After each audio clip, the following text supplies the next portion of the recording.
Christ est ressuscité. Mais j'ai pas bien entendu. Christ est ressuscité. Christ est ressuscité. Voilà, mon homélie est faite.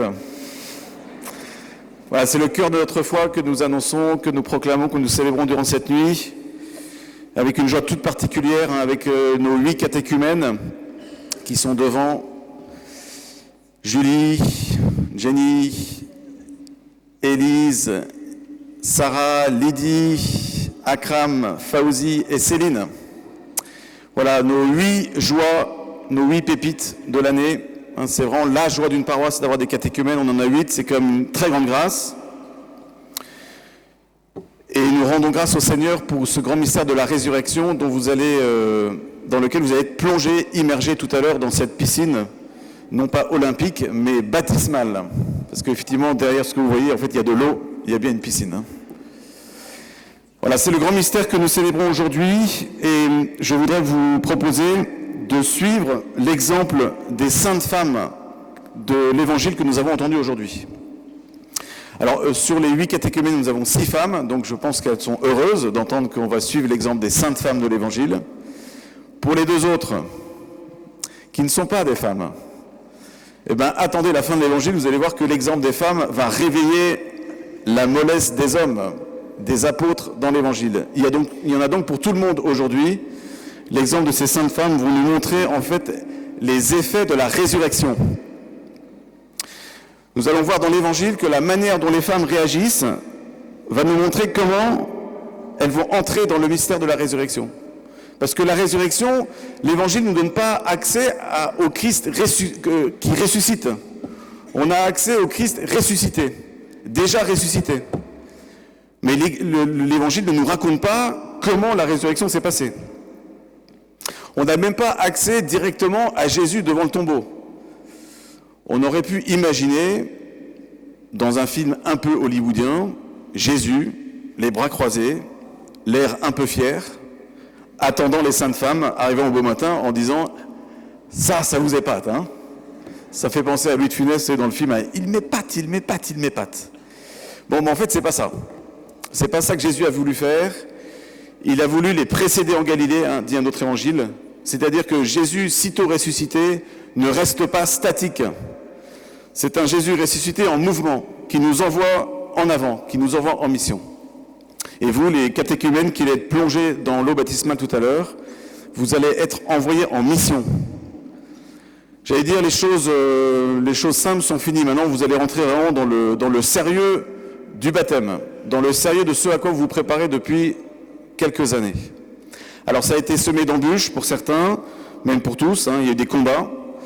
Mais aujourd'hui, on va oublier les combats, on va oublier les douleurs de l'enfantement, et on va regarder la joie de cette nouvelle naissance dans laquelle vous allez être plongé tout à l'heure.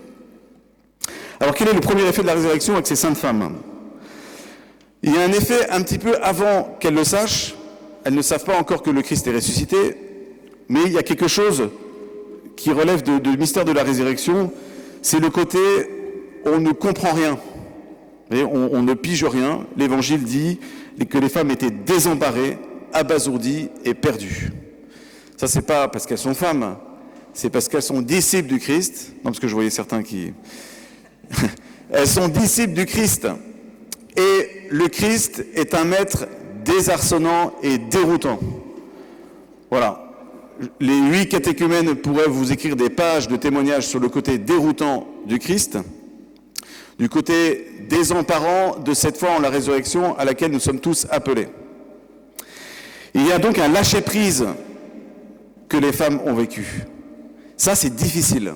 Et pour les catéchumènes, ça l'a été aussi. Je vois aussi des têtes de néophytes, des gens qui ont été baptisés l'an dernier. Il y en a qui confirment. C'est difficile de lâcher prise. On veut tout maîtriser. C'est une tentation tout à fait naturelle. Et là, le Christ nous provoque à un grand lâcher-prise.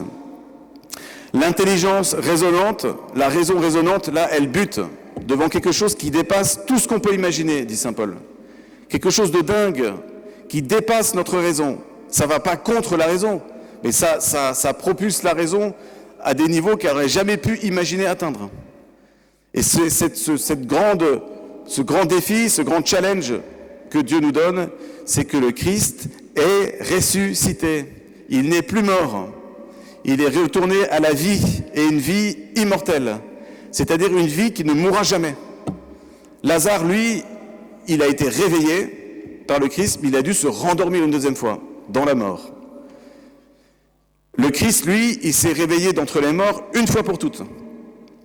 C'est ce côté une fois pour toutes que nous célébrons durant cette nuit pascale. Le côté à jamais, pour toujours, pour l'éternité. C'est plus éphémère, ça ne va pas s'arrêter, ça ne va pas se reproduire, comme les sacrifices de l'ancienne alliance, vous vous souvenez, qui devaient être répétés chaque année, parce que le sacrifice était imparfait. Là, le sacrifice du Christ, il est parfait. Et parce qu'il est parfait, il est une fois pour toutes. Et donc ce baptême que vous allez recevoir, vous les catéchumènes, et nous tous qui avons déjà été baptisés dans le Christ, c'est une grâce de Dieu une fois pour toutes. Les promesses de Dieu, elles sont irrévocables. Et donc Dieu va faire une alliance avec vous, une fois pour toutes. Ça ne va pas changer. Nous, on change d'avis. Vous, les catéchumènes, vous avez même changé plusieurs fois d'avis pendant le parcours. Nous aussi, pour ceux qui pensent que c'est que les catéchumènes, pensez à toutes les décisions de carême que vous avez prises le mercredi des cendres et comptez la durée la date de péremption de vos décisions de carême. Pour certains, les plus éphémères, ça s'est évanoui sitôt sorti de la messe. Pour d'autres, ça a peut-être duré 24 heures. Bon, le but, c'est de renouveler nos engagements. On sait très bien que les décisions de carême, certaines s'écroulent, certaines durent plus ou moins. La foi, c'est pareil. La foi, c'est une décision. Dieu va vous donner la grâce du baptême, ses promesses pour toujours, et nous sommes appelés à les rechoisir régulièrement. La grâce du baptême, vous le savez et vous le saurez, ce n'est pas magique. C'est pas parce que vous allez être baptisé ce soir que tout d'un coup, tout va se mettre en place, que les planètes seront alignées, comme on dit, et que ça se passera très bien. Oui, ça va bien se passer parce que Jésus ne vous lâchera jamais, parce que les promesses de Dieu sont pour toujours, mais nous sommes appelés à rechoisir régulièrement ce que nous avons reçu par la grâce du baptême. Ce lâcher-prise, il est nécessaire et il est ressuscitant. Le lâcher-prise, il nous permet de nous jeter complètement dans les mains de Dieu et il nous montre, dans cette qualité de cœur de ces saintes femmes de l'évangile d'aujourd'hui, la fascination du mystère. Demandez pour vous, catéchumènes, on va demander pour vous et pour chacun d'entre nous, la grâce d'être fasciné, d'être toujours fasciné par le Christ. Vous voyez, ces femmes, c'était des têtes chercheuses. Dès le matin, très tôt, à la pointe de l'aurore, dit l'Évangile, elles ont voulu aller voir le corps de Jésus. Demandez la grâce d'être toujours en quête, d'être toujours à la recherche, de ne jamais vous dire « je pense que j'ai fait le tour du mystère ». Demandez la grâce d'être toujours surpris par la foi. Demandez la grâce d'être toujours gêné par l'Évangile. Si l'Évangile ne vous gêne plus, c'est ça qui sera gênant. Il faut que l'Évangile vous bouscule. Il faut que vous ayez envie d'arracher certaines pages d'Évangile en disant « ça, c'est du poil à gratter, j'aime pas ». On a tous des pages d'Évangile qu'on n'aime pas. On a tous un évangile dont on rêve avec 50 pages en moins. C'est les pages où le Seigneur en fait nous titille et nous demande de changer de vie. Si vous êtes là aujourd'hui, les catéchumènes, c'est parce que vous avez entendu le Christ vous demander de changer de vie. Parce que le baptême, c'est pas simplement un baptême de la conversion de la foi, c'est aussi un baptême de la conversion des mœurs, comme on dit, c'est-à-dire un comportement nouveau, un agir nouveau. Il y a le cœur tourné vers le Christ, l'intelligence tournée vers le Christ et le corps tourné vers le Christ. Comme dit saint Paul dans l'Épître aux Romains, faites de toute votre personne, corps, âme, esprit, un sacrifice d'agréable odeur. C'est-à-dire, offrez-vous totalement au Christ. Quand vous allez plonger tout à l'heure dans la piscine, vous allez nous manifester qu'effectivement, vous lâchez totalement les rênes et vous les donnez au Seigneur. Vous allez être complètement plongé dans la piscine baptismale, en signe justement de cette mort que le Christ a embrassée, et vous allez vous relever par 3 fois en signe de cette résurrection que nous célébrons cette nuit. Demandez la grâce du coup de ne jamais être blasé. Je pense souvent aux vaches charolaises, non pas seulement pour la qualité de leur viande, mais pour le côté blasé de la vache qui voit le train passer, qui mange son herbe et qui se fout pas mal de ce qui se passe autour d'elle. Vous voyez, le côté blasé, il y a des choses qui se passent devant moi, mais moi je reste et je regarde les choses se passer. Ah non, demandez de ne pas être comme une vache charolaise. La vache charolaise, c'est l'anti-exemple de la foi. C'est l'anti-exemple de ces femmes. Ces femmes, elles étaient en quête, elles étaient toujours en train de vouloir chercher le Seigneur. Elles ne se sont pas posées en disant c'est bon, on a fait le tour, on arrête. Première grande grâce donc de ces femmes, des femmes certes désemparées, mais qui ne se sont jamais laissées abandonner par le doute. Elles sont même saisies de crainte, dit l'Évangile, qu'on a entendu, et tellement saisies de crainte, dit l'Évangile, qu'elles regardaient le sol. Je me suis demandé qu'est-ce que ça veut dire, pourquoi l'Évangile dit que ces femmes regardent le sol. Je ne pense pas qu'elles ont regardé le sol comme des petits enfants, vous savez, pris en flagrant délit, la main dans le pot de confiture. Elles ont regardé le sol, ça me fait penser à Saint Pierre. Vous vous souvenez de cet évangile où Pierre, après la pêche miraculeuse, dans la barque, se jette aux pieds de Jésus et il dit « Seigneur, éloigne-toi de moi car je suis un homme pécheur ». Devant les merveilles de la puissance de Dieu, Saint Pierre s'est reconnu pécheur. Je pense que ces femmes, devant la beauté de la lumière des deux anges, de ces deux hommes, elles ont reconnu la grandeur du mystère de la lumière et elles ont baissé la tête en signe de respect et d'adoration. Et donc on va demander cette grâce aussi pour vous, que vous gardez toujours cette posture d'humilité et d'adoration devant le Seigneur. Et aussi, comme Saint Pierre, cette attitude qui mendie la miséricorde de Dieu. Qui mendie. Soyez des mendiants de la miséricorde de Dieu. Vous voyez, le confessionnal, c'est un résurrectionnal. Résurrectionnal, vous connaissez ? Ben non, c'est pas français, mais on comprend ce que ça veut dire. Le confessionnal, c'est là où on ressuscite. C'est là que le Seigneur fait toutes choses nouvelles. Vous avez la grâce, vous allez avoir la grâce, catéchumène tout à l'heure, en entrant dans le sacrement du baptême, d'avoir toute la panoplie des sacrements pour vous. Et notamment, le sacrement, le beau et grand sacrement de la réconciliation. Le grand cadeau que Dieu va vous faire, c'est que c'est un cadeau qui va être répété régulièrement par le sacrement de la miséricorde. Vous allez être purifié de tous vos péchés, tout à l'heure par le baptême, de tous vos péchés. Mais vous allez en refaire. Eh bien, le Seigneur va vous donner cette grâce baptismale à répétition, qui s'appelle le sacrement de la réconciliation. Soyez vraiment des apôtres de la réconciliation, des disciples de la miséricorde de Dieu. Les femmes, donc, étaient des chercheurs de Dieu, et dans cette quête d'espérance, elles nous enseignent aussi qu'elles ont recherché le corps de Jésus. L'Évangile dit qu'elles étaient à la recherche du corps de Jésus. Le corps de Jésus, c'est quoi pour nous ? C'est l'Église. Aimer l'Église. Demandez la grâce au Seigneur d'aimer l'Église. Pas d'aimer l'Église telle qu'on la rêve, parce que l'Église de nos rêves n'existe que dans nos rêves, mais l'Église réelle. Et l'Église réelle, avant de penser à tous les problèmes qu'il y a dans l'Église, même s'il y en a, et nous le savons, mais l'Église réelle, c'est vous, là. C'est nous tous. Cette communauté paroissiale qui vous accueille, vous, les futurs néophytes. C'est ça l'Église. Aimer l'Église, aimer le corps de Jésus, c'est aussi aimer l'Eucharistie. Ayez un grand amour de l'Eucharistie. Pour ceux qui peuvent recevoir l'Eucharistie, c'est qu'une grande grâce que le Seigneur nous fait et nous demande d'être des adorateurs de cette Eucharistie. Et pour ceux d'entre vous qui ne peuvent pas encore recevoir l'Eucharistie, par votre respect de l'Eucharistie, par votre amour de l'Eucharistie, qui fait que pour un certain temps, vous jugez que ce n'est pas le moment de recevoir encore l'Eucharistie, eh bien vous rendez grâce aussi au Seigneur dans le mystère de l'Eucharistie. C'est votre manière aussi à vous d'honorer et d'adorer le mystère du Seigneur présent dans l'Eucharistie. L'Eucharistie, c'est un mystère dérangeant également, où le Seigneur nous invite à adapter nos vies à l'Eucharistie. Ce n'est pas l'Eucharistie qui doit s'adapter à nous, c'est nous qui sommes appelés à conformer notre vie au mystère de l'Eucharistie. Donc, demandez la grâce au Seigneur de suivre ces saintes femmes aussi dans leur désir de rechercher le corps de Jésus. Le corps de Jésus dans l'Église et le corps de Jésus dans l'Eucharistie. L'Évangile continue et nous dit que les femmes se sont souvenues des paroles que le Seigneur Jésus avait prononcées avant. C'est bien connu que les femmes ont la mémoire longue, dit-on, Et donc on va donc imiter ces femmes.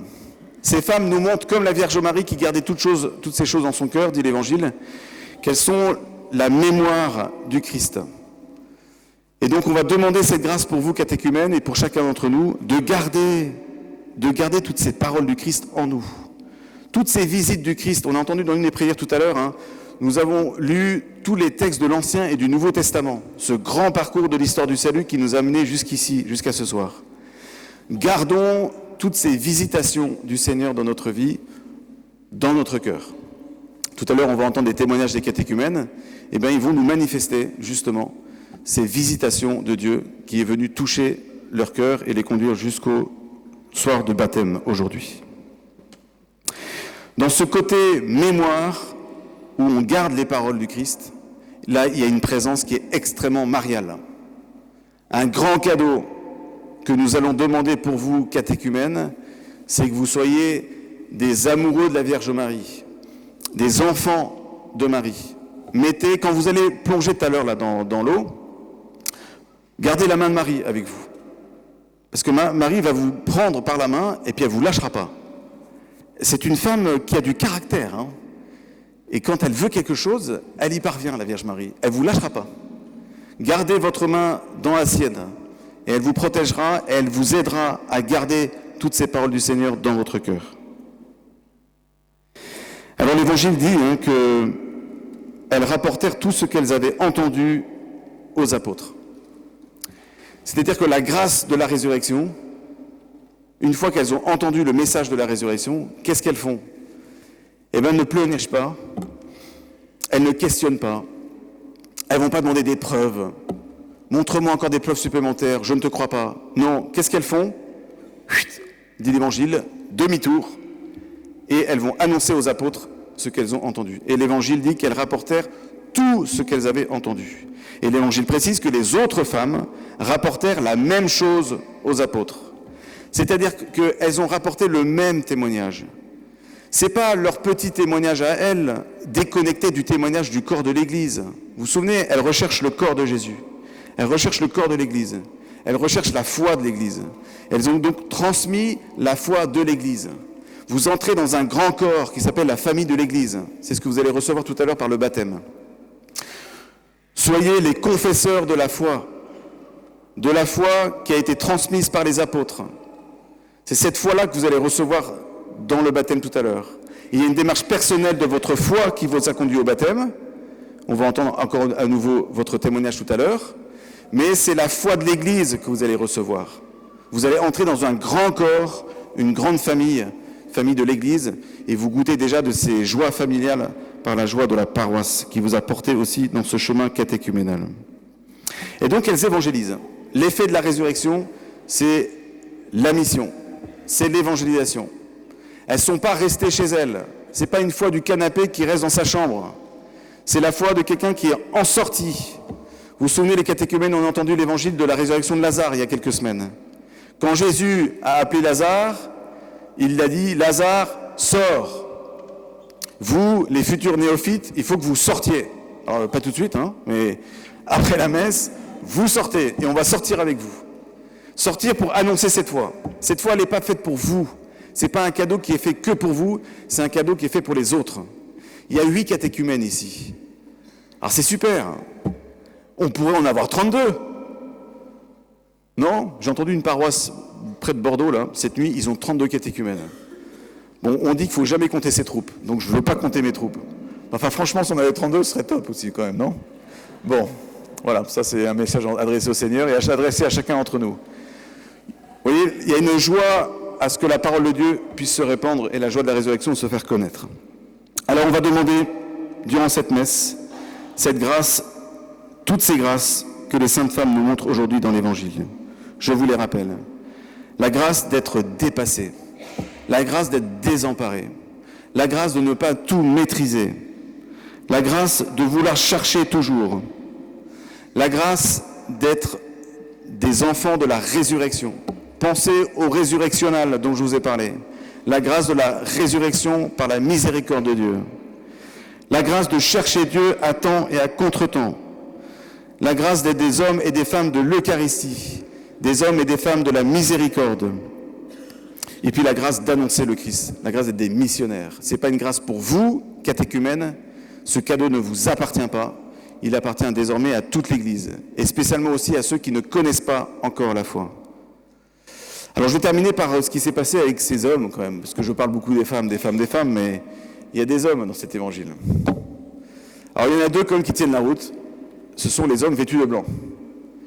Ces hommes vêtus de blanc, c'est pour vous, les catéchumènes, je pensais à vos parrains marraines, et à travers vos parrains marraines, en fait, tous ceux qui vous ont conduit au baptême.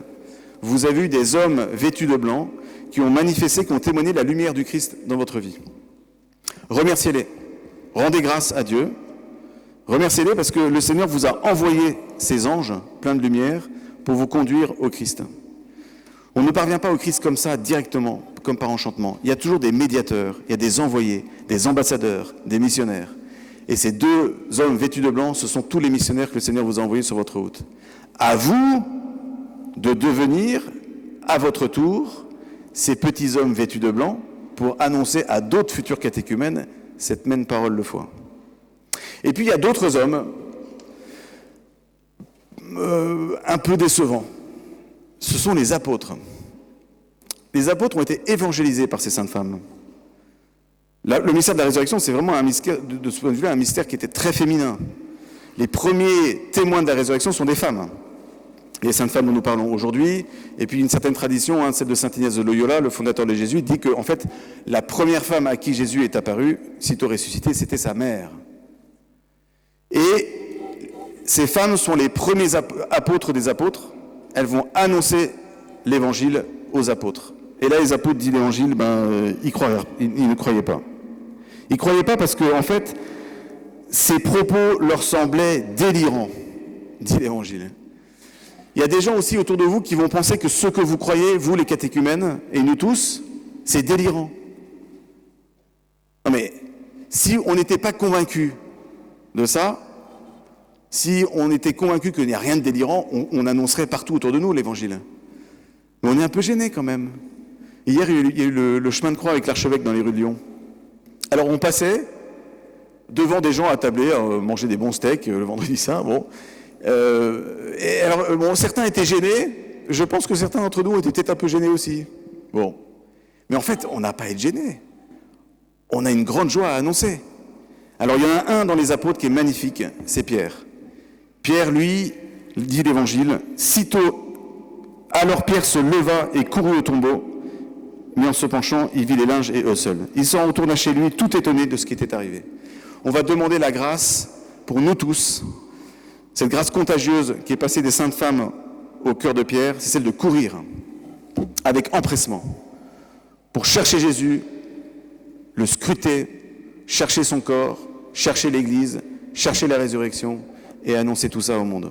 Est-ce que vous êtes d'accord ? Est-ce que vous êtes d'accord ? Est-ce que Christ est ressuscité ? Christ est vraiment ressuscité. Amen. Alléluia.